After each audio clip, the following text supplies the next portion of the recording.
वैद्यनाथ मिश्र यात्री का आगमन मैथिली साहित्य में वही काल में भेल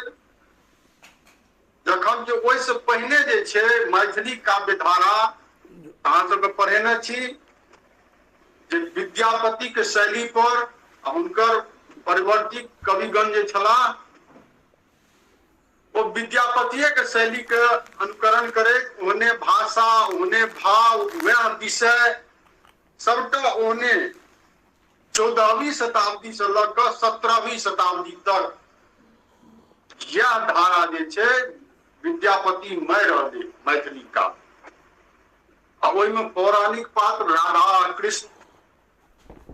ओकर बाद फिर नव युगक शंखनाद करे कविश्वर चंदा झा एला और मैथिली काव्य में मोड़ल